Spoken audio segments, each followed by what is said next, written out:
राज्य अध्यक्ष अमित जसरोटिया ने बताया कि विभाग में विलय न होने के कारण अभी तक इन कर्मियों को न तो छठे वेतन आयोग का लाभ मिला है तथा न ही इनका एनपीएस कटना बंद हुआ है, जिस कारण इस वर्ग के कर्मचारियों में भारी आक्रोश है।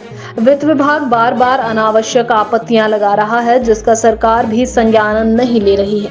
उन्होंने बताया कि जिला परिषद कैडर के करीबन 4700 कर्मचारी सरकार की हर योजनाओं को लोगों तक पहुंचा रहे हैं। वर्तमान सरकार ने चुनावों से पूर्व इन कर्मियों से वादा किया था कि जिला परिषद कैडर के कर्मचारियों का सरकार बनते ही ग्रामीण विकास या पंचायती राज विभाग में विलय कर दिया जाएगा, लेकिन 6 माह गुजर जाने के बाद भी अभी तक कोई भी निर्णय इन कर्मियों के पक्ष में नहीं आया। उन्होंने कहा कि छठे वेतन आयोग की फाइल अभी तक क्लियर नहीं हुई है, जबकि उनसे जूनियर कर्मचारियों को छठे वेतन आयोग का लाभ मिल चुका है। विभाग जिला परिषद कैडर के कर्मचारियों के साथ सौतेला व्यवहार कर रहा है। इस वर्ग के कर्मचारियों में अधिशासी अभियंता, सहायक अभियंता, कनिष्ठ अभियंता, पंचायत सचिव, तकनीकी सहायक तथा लेखापाल सहित अन्य कर्मचारी सरकार से कई बार गुहार लगा चुके हैं कि उनकी समस्याओं का अविलंब समाधान किया जाए, लेकिन अभी तक इन कर्मचारियों को आश्वासन के सिवाय कुछ नहीं मिला है। अमित जसरोटिया और जिला परिषद कैडर कर्मचारी महासंघ के अध्यक्ष राजेश ठाकुर ने मुख्यमंत्री सुखविंदर सिंह सुक्खू, ग्रामीण विकास एवं पंचायती राज मंत्री अनिरुद्ध राणा तथा संसदीय सचिव किशोरीलाल से गुहार लगाई है कि जिला परिषद कैडर के कर्मचारियों का ग्रामीण विकास या पंचायती राज विभाग में विलय किया जाए। जिला परिषद कैडर कर्मचारी महासंघ के अध्यक्ष राजेश ठाकुर तथा पंचायत सचिव संघ के राज्य अध्यक्ष अमित जसरोटिया ने सरकार को 10 से 15 दिन का अल्टीमेट दिया है और मांग की है कि यदि इस अवधि के दौरान उनकी समस्याओं का समाधान नहीं हुआ तो जिला परिषद के समस्त कर्मचारी पूर्व की भांति कोई बड़ा कदम उठाने के लिए मजबूर होंगे। शुभ नाम अपना और आप लोग कौन हैं? मेरा नाम भुवनेश कुमार शर्मा है। मैं तकनीकी सहायक हूँ, धर्मशाला ब्लॉक में कार्यरत हूँ और मेरे साथ धर्मशाला ब्लॉक के जितने भी जिला परिषद के एम्प्लॉइज़ हैं, चाहे वो तकनीकी सहायक हैं, अपने पंचायत सचिव हैं, जेईज़ हैं, वो आज हम यहाँ पर एक रोष के रूप में ऑल ओवर हिमाचल में जहाँ जहाँ भी विकासखंड है और जहाँ जहाँ भी डीपीओ ऑफिस है और जहाँ जहाँ भी हमारे जो जिला परिषद के कर्मचारी कार्यरत हैं, उन्होंने एक दिन का अवकाश लिया हुआ है और सरकार के प्रति एक रोष व्यक्त किया हुआ है। इसका कारण, इस रोष का कारण और इस सामूहिक विकास अवकाश लेने का जो हमारा कारण है वो ये है कि हमने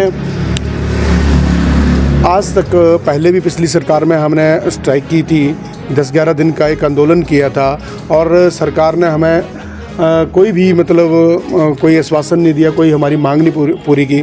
जबकि सत्ता परिवर्तन के बाद हमने लगा कि हमारी अपनी सरकार, कर्मचारियों की सरकार आ रही है तो हमारे लिए तुरंत एक राहत मिलेगी। उसमें हमारा 6 पे कमीशन जैसी एक बात है जो अन्य एम्प्लॉइयों को, पूरे सरकारी कर्मचारियों को मिल चुका है, लेकिन हमें वो 6 पे कमीशन आज तक नहीं मिला। तो हमारे साथ एक अन्याय हो रहा है ये।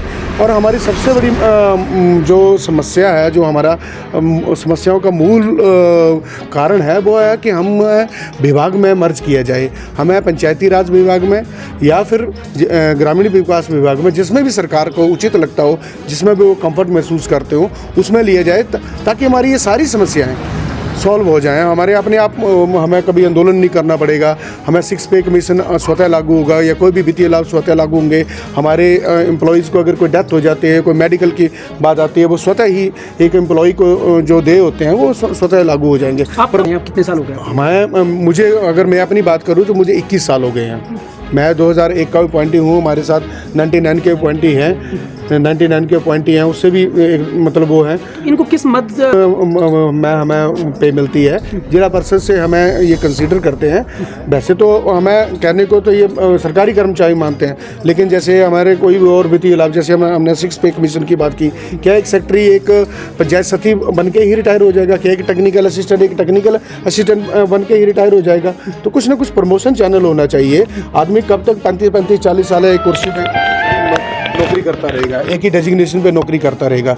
तो जब हम विभाग में मर्ज हो जाएंगे तो हमारे लिए सारे ही रास्ते, जैसे अन्य कर्मचारियों को उनकी प्रमोशन होती है, उनको इंक्रीमेंट लगती है, उनको मेडिकल करी होती है, उनको कोई कर्णमूलक, किसी को अगर डेथ हो जाती है कर्णमूलक नौकरी की बात आती है, या किसी भी प्रकार के जो भी सरकारी कर्मचारी को एक वित्तीय लाभ या अन्य कोई लाभ मिलते हैं तो वो लाभ देय होते हैं। इसलिए हमारी मुख्य मांग ये है कि हमें विभाग में मर्ज किया जाए। कि हमें खेद है कि हमारे कारण कोई काम प्रभावित हो। हम जनता की सेवा करने के लिए और आपको